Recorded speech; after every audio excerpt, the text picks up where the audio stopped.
Prezado colega, prezada colega, sejam muito bem-vindos ao Congresso Estadual de Coaching e Gestão Jurídicos da Ordem dos Advogados do Brasil, Seção de São Paulo. Quero dar-lhes boas-vindas em nome de Caio Augusto, nosso presidente, Ricardo Toledo, nosso vice-presidente, e Alexandre Rolo, presidente da Comissão de Cultura e Eventos. Eu sou Fernando Borges Vieira, presidente da Comissão Especial de Coaching Jurídico da OAB Nacional e presidente da Comissão Especial de Coaching Jurídico da OAB São Paulo. Neste congresso, contaremos com 22 palestrantes que durante uma semana, por meio de vídeos postados no canal do YouTube da Comissão de Cultura e Eventos da OAB São Paulo, irão trazer a vocês relevantes dicas, relevantes considerações e, sobretudo, importantíssimas reflexões sobre nossas carreiras.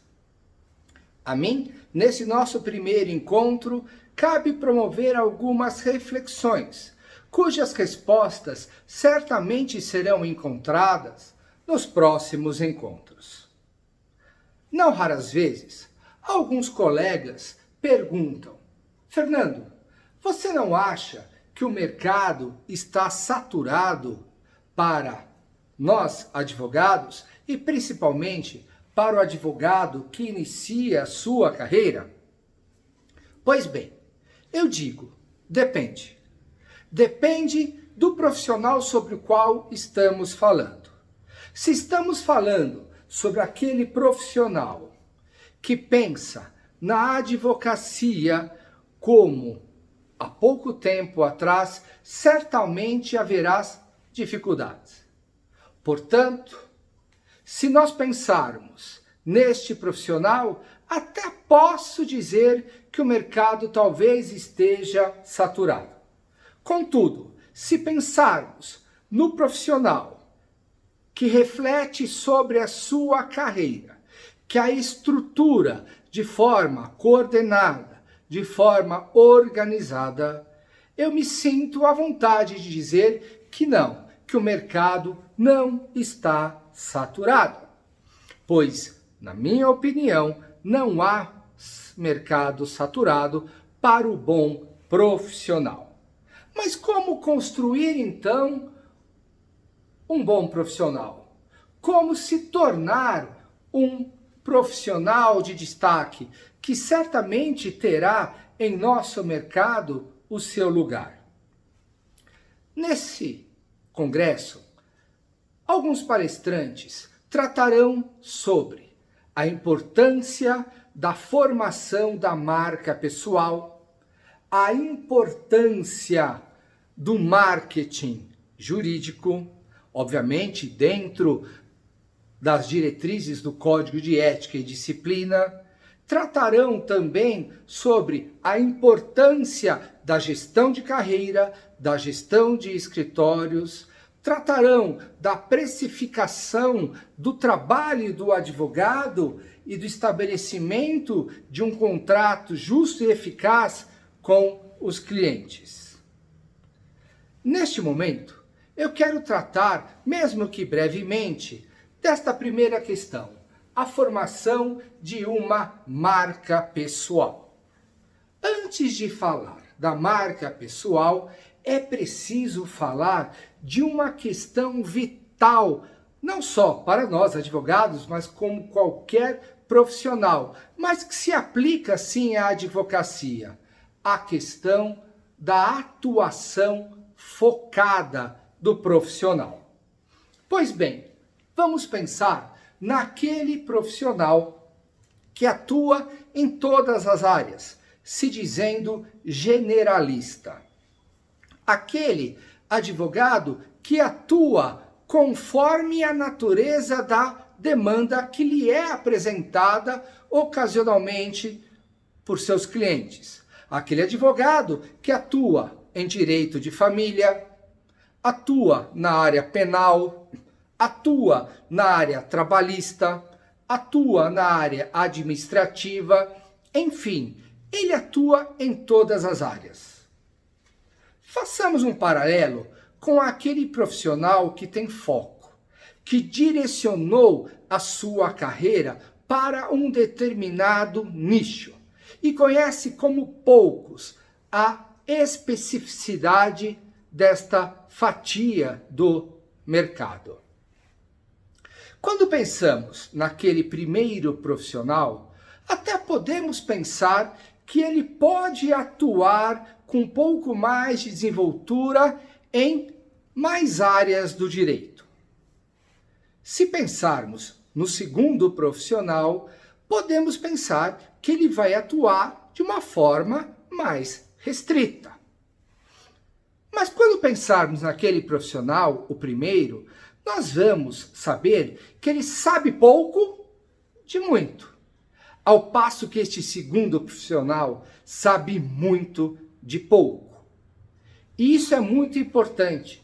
Este foco é muito importante quando nós queremos elaborar, queremos formar a nossa marca pessoal.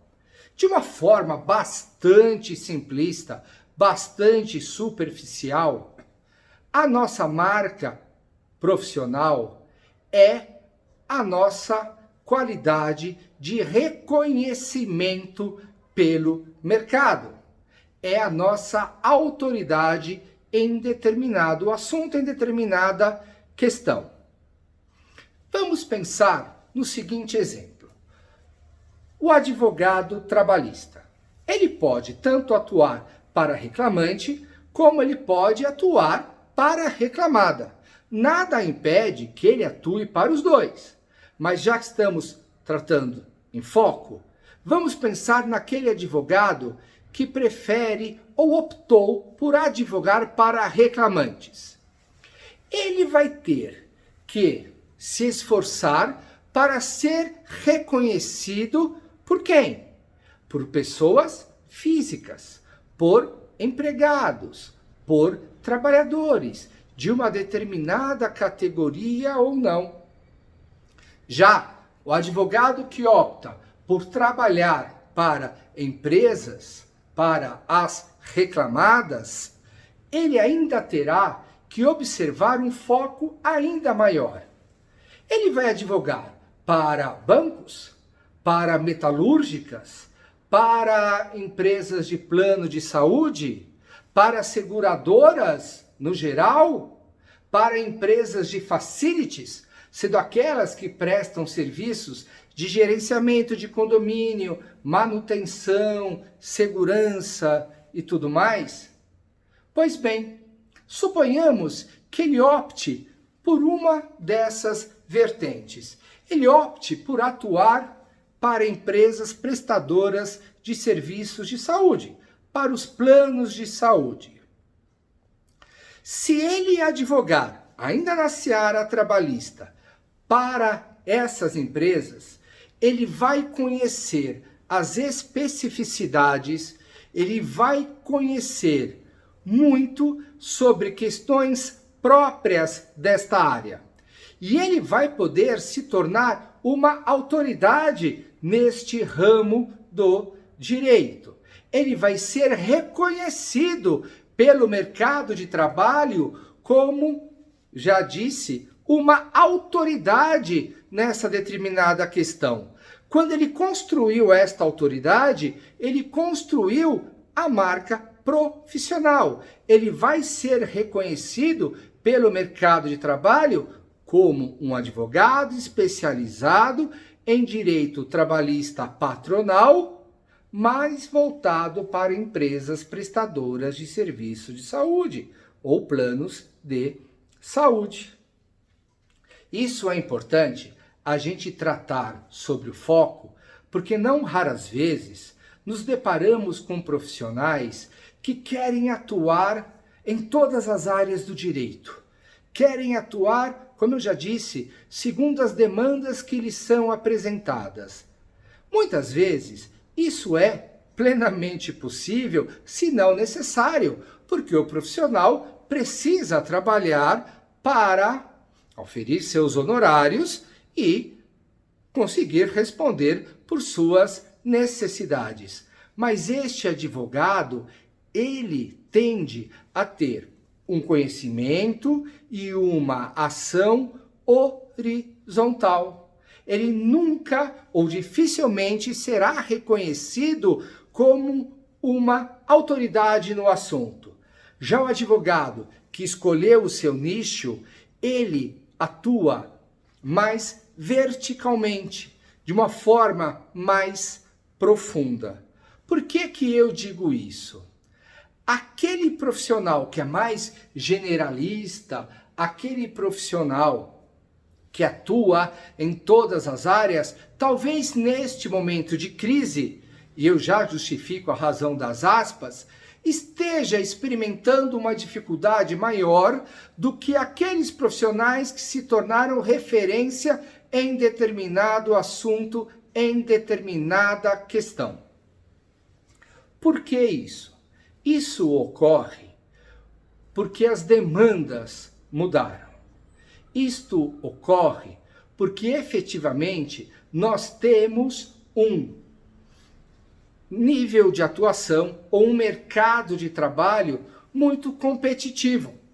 Para quem conhece as teorias da administração, há uma teoria que trata dos oceanos. Oceano Vermelho e Oceano Azul. De uma forma bem superficial, Oceano Vermelho é aquele oceano de mar revolto, aquele oceano onde muitas pessoas tentam navegar, onde a concorrência é muito grande, onde alguém quer predar o outro e aquele não quer deixar ser predado. Esse oceano é muito difícil de navegar. É um oceano que tem uma concorrência muito acentuada. E como que se sobrevive nesse oceano vermelho de concorrência acentuada? Ou você buscando oportunidades, ou você, o que acontece muito comumente, infelizmente, sendo um profissional que faz o que os outros fazem da mesma forma, só que por um valor menor. Isso é muito perigoso. E é por isso que a gente muitas vezes se depara com situações de verdadeiro aviltamento dos honorários. Porque o cliente vai ao escritório, muitas vezes já com a solução do próprio problema, mas ele já vai ao escritório e, ao final, pergunta qual seria o valor dos honorários.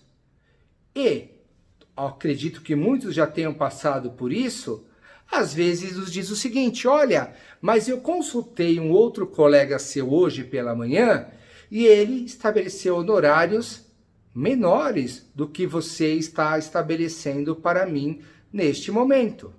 E aí cabe ao advogado saber se valorizar, saber precificar o processo, saber promover uma contratação de uma forma mais segura e adequada. Mas o que a gente percebe é que neste oceano vermelho de muita concorrência, muitos advogados acabam deixando de navegar. Ao passo que no oceano azul, as ondas já não são tão revoltas assim. A concorrência já não é tão grande. Seja porque há nichos tão específicos e poucas pessoas advogando nesse nicho, como pode ser que a pessoa seja tão reconhecida pelo mercado, tenha uma marca profissional tão forte, seja autoridade no assunto, que a concorrência para ele não existe. Se eu perguntar agora quem seria um criminalista de referência, você saberia me dizer. Quem seria um civilista de referência? Você saberia me dizer. Se eu perguntar quais os profissionais que advogam, por exemplo, no direito marítimo? Quais os profissionais que advogam no direito aeronáutico?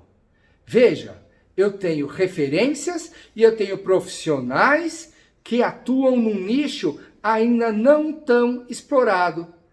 Esses profissionais estão navegando no Oceano Azul. Ah, Fernando, a teoria, ela até que é compreensível, mas na prática, como que a gente faz para sairmos do Oceano Vermelho e passarmos para o Oceano Azul?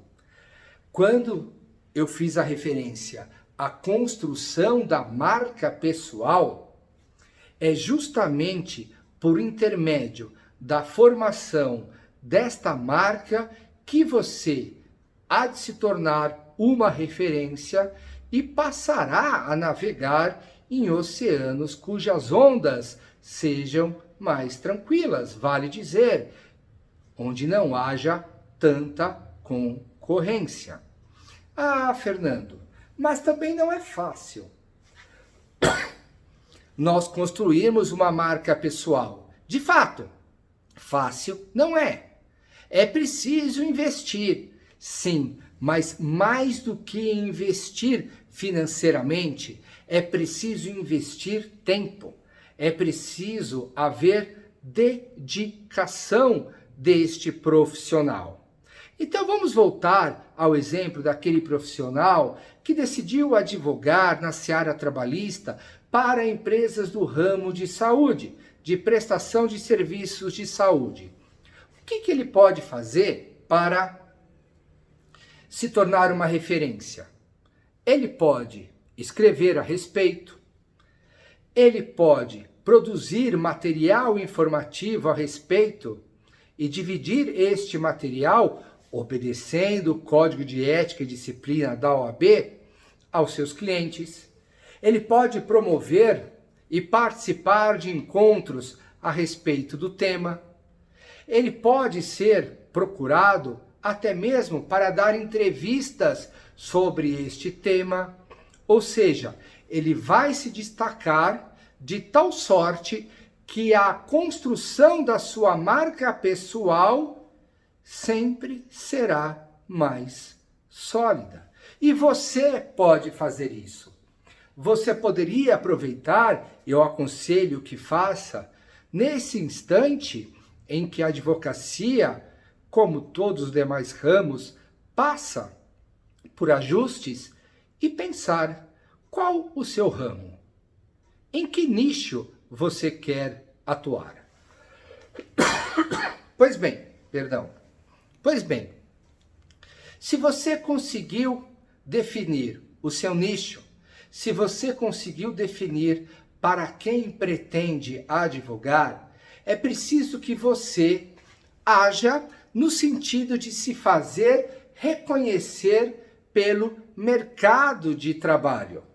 E aí entra a questão do marketing profissional, do marketing jurídico, dentro, reforço, dos limites estabelecidos pelo Código de Ética e Disciplina da Ordem dos Advogados do Brasil. Eu dei um exemplo do profissional que escreve e divide essas informações, divide o conhecimento com os seus clientes. Por que você não pensa, então, em verificar dentro da sua carteira de clientes ou dentro daqueles clientes que você deseja prospectar, o que você poderia se antecipar e acrescentar de informação ao seu cliente? Escreva um artigo, grave um vídeo, faça uma reunião online com ele e demonstre de uma forma adequada o seu conhecimento e demonstre, sobretudo, como você pode ajudar o seu cliente neste momento. Dou 2 exemplos concretos. Um colega meu me procurou outro dia, isso é real, isso é fato, e disse a mim: Fernando, eu estou muito preocupado. Falei: qual o motivo da sua preocupação mais importante? Ah, eu tenho receio de que os clientes se esqueçam de mim. Eu disse, como? Eu tenho receio de que os meus clientes se esqueçam de mim. Falei, mas o que você está fazendo para que os seus clientes não se esqueçam de você? E o que está lhe dando receio? Qual o motivo do seu medo de que seus clientes? Ah, porque antigamente nós fazíamos reuniões, agora não fazemos mais. Diminuiu até o número de contatos por e-mail, diminuiu as chamadas telefônicas por WhatsApp. Eu acho que eles estão se esquecendo de mim. Opa! A culpa não é do seu cliente. A responsabilidade, eu não falo em culpa, mas a responsabilidade é sua, prezado colega, prezada colega. Por que você se distanciou do seu cliente? Aí vai uma questão muito importante de marketing de relacionamento. O que você fez para se aproximar do seu cliente nos últimos dias? Você convocou uma reunião via WhatsApp com o seu cliente para saber quais as dificuldades pelas quais ele está passando? Você tentou marcar uma reunião com o departamento jurídico da empresa, com alguns setores da empresa para a qual você trabalha, via meios telemáticos, para vocês discutirem algumas questões? Ora, nós acabamos aqui de presenciar uma edição atrás de edição de medidas provisórias, o que pode ser realizado ou não com contrato de trabalho. Será que você buscou se informar, buscou o seu cliente, informou para ele, olha, você está no momento de dificuldade, o que você pretende fazer com os contratos de trabalho da empresa? Você pretende suspendê-los na razão proposta pela medida provisória? Você pretende diminuir a carga horária e, portanto, diminuir a remuneração? Por que você não procurou o seu cliente? Outros podem tê-lo feito, mas por que você não procurou o seu cliente nesse momento e esteve do lado dele, trazendo para ele informações? Um outro exemplo aqui. Conversava com um colega, gosto muito de conversar com todos os pares, para saber o que eles estão sentindo em relação à carreira, e um colega meu especializado em ações locatícias, em contratos de locação, em direito imobiliário, por fim, ele tinha essa mesma dor. E eu disse a ele, falei, olha, muito comum as pessoas estejam hoje em dia renegociando os contratos de locação. Já há decisão do Poder Judiciário no sentido de que não poderá haver a negativação das empresas que porventura não corresponderem no período da medida provisória ao pagamento de aluguéis.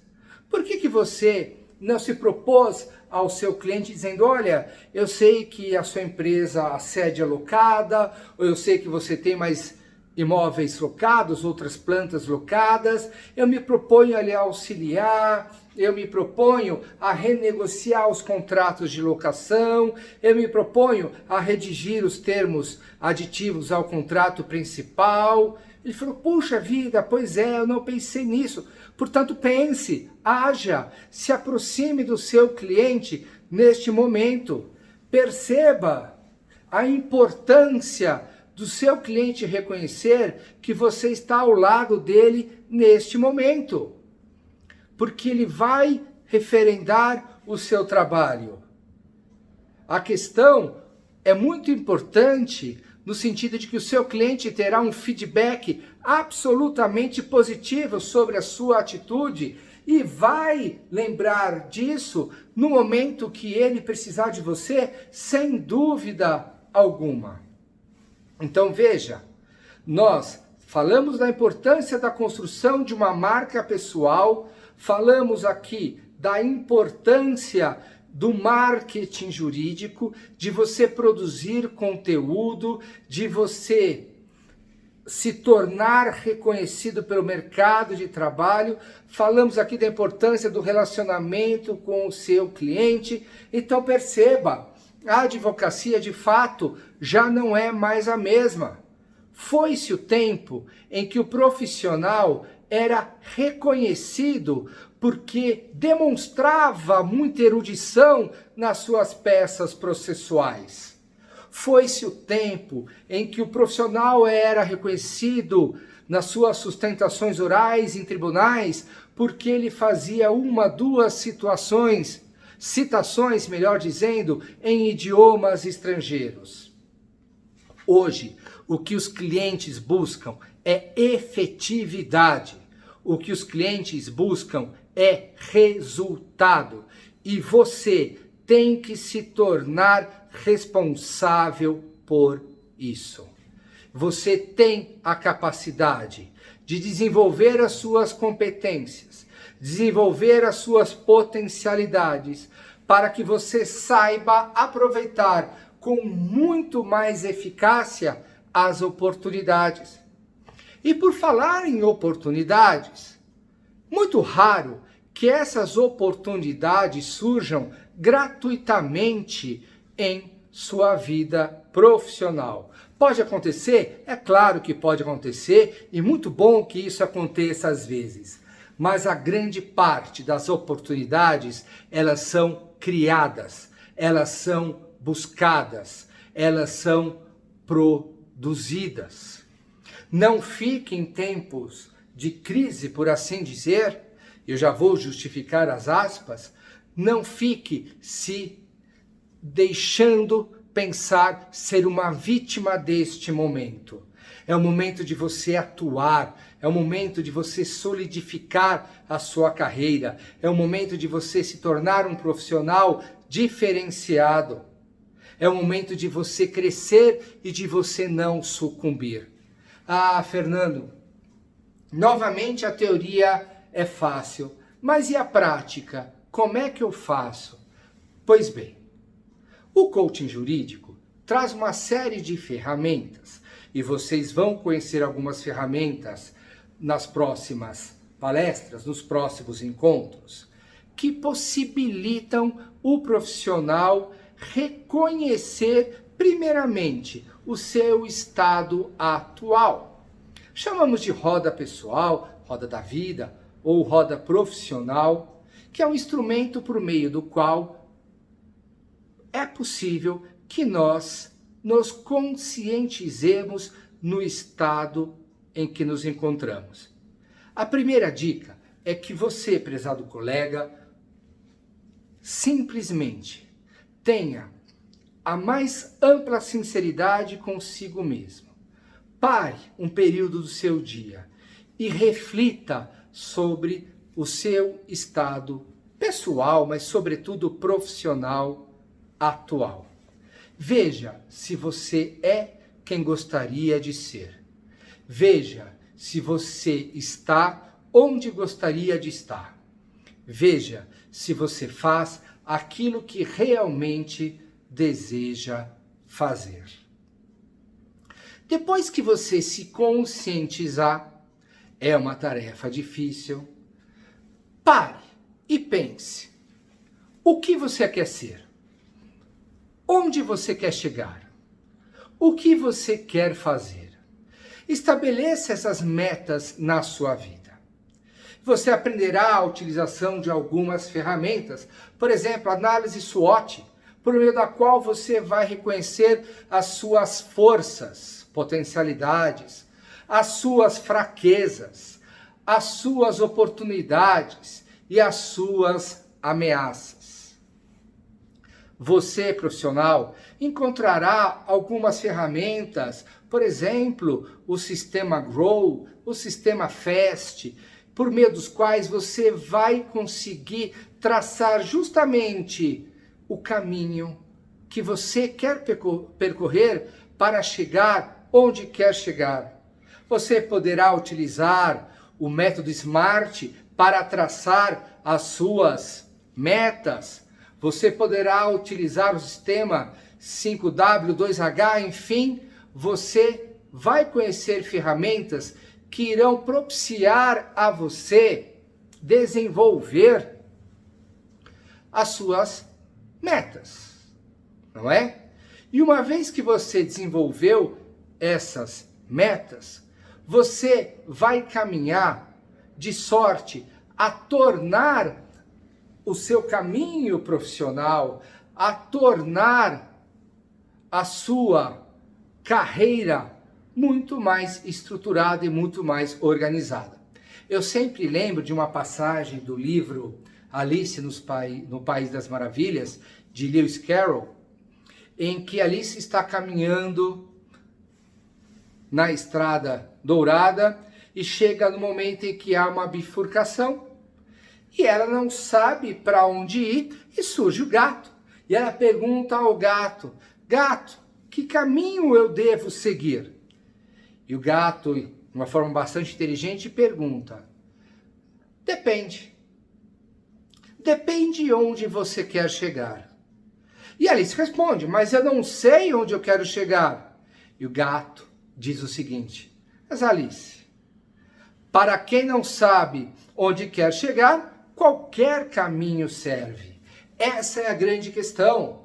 Poucos colegas sabem efetivamente onde querem chegar e, portanto, não sabem qual o caminho que devem percorrer. A carreira, ela não pode ser levada de uma forma descompromissada, de uma forma desestruturada, de uma forma desorganizada. É preciso pensá-la e repensá-la. É preciso organizá-la e reorganizá-la. É preciso estruturá-la e reestruturá-la. O objeto deste congresso é exatamente trazer a reflexão para você, colega, a este respeito. Não há dúvida alguma de que você é capaz. Todos nós somos capazes, mas muitas vezes nós nos sentimos perdidos. Nós nos sentimos sem saber onde queremos chegar e como fazemos para alcançar este objetivo. A este profissional que pensa e repensa a carreira, que organiza e reorganiza, que a estrutura e reestrutura, eu posso garantir, não há mercado saturado. Mas para aquele profissional que deixa a vida levar a sua carreira, para aquele profissional que não se preocupa em ter autorresponsabilidade, a situação é um pouco mais complicada.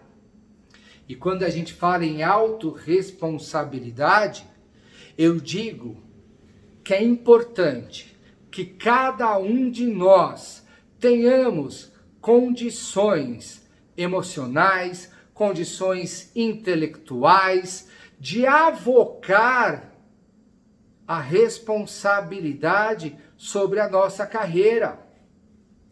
É sempre mais fácil atribuir o insucesso, por assim dizer, à situação, ao país, ao outro, do que nós percebemos que nós somos os maiores, se não os únicos responsáveis pela condução da nossa carreira, pela condução da nossa vida. Autorresponsabilidade é isto. Autorresponsabilidade é parar um momento na nossa vida, parar um momento em nossa carreira e dizer: não, sou eu que vou conduzi-la. Não vou permitir que os outros ou que situações, muitas vezes alheias à minha vontade, situações muitas vezes que não foram por mim criadas e surgiram, simplesmente surgiram, sejam os condutores da minha carreira. É preciso sim ter autorresponsabilidade e acreditar no poder da ação. É preciso agir. Eu vou ser redundante, mas o próprio nome já explica esta redundância. É muito mais confortável permanecer na zona de conforto. É muito mais seguro permanecer na zona de segurança. Mas quando nós estamos presos a esta condição, nós não progredimos, nós não evoluímos. É importante, se não vital, que nós tenhamos cautela em relação a essa dita zona de conforto. Claro, é muito mais seguro, é muito mais prazeroso, é muito menos ostensivo permanecer no nosso status quo, na nossa situação atual, desde que nos seja confortável. Ocorre, chegam momentos como o momento atual, em que é preciso reajustar a carreira, em que alguns contratos com clientes estão sendo revisados, que alguns colegas estão sendo afastados de seus escritórios, que alguns departamentos jurídicos estão diminuindo os seus colaboradores. É preciso chegar num momento como esse para a gente perceber que esta zona de conforto nunca foi tão confortável assim. Que esta zona de segurança nunca foi tão segura assim. É preciso chegar momentos críticos para que nós finalmente paremos e repensemos em nossa carreira. Essa é a grande questão, é o grande erro. Nós devemos pensar e repensar a nossa carreira a todo instante. Nós não devemos cair na armadilha desta falsa zona de conforto. Se você me garantir, prezado colega, prezada colega, que a situação em que você está, ela é absolutamente confortável e ela nunca vai mudar, ela sempre continuará assim, ótimo, excelente para você, fico sinceramente muito feliz, embora você possa mais e não acabe buscando este mais. Mas se é seguro, se é confortável a você, prezado colega, a você, prezada colega, não vejo nenhum problema. Mas isso é muito difícil, isso é muito raro. O mundo do direito é dinâmico, o mundo da advocacia é dinâmico, ele é mutável. Ele não é completamente estável. Ora, olha o que estamos vivendo neste momento. Portanto, senhoras e senhores, prezados colegas, prezadas colegas, é muito importante que nós pensemos e repensemos as nossas carreiras, mas não nos vitimizando, não atribuindo a responsabilidade ao outro, conscientizando-nos de que nós somos capazes, porque somos capazes sim, chamando para nós a responsabilidade pela condução da nossa vida pessoal e profissional, fazendo com que, senhoras e senhores, nós sejamos os condutores, como eu já disse, de nossa própria vida pessoal e, no nosso caso, profissional.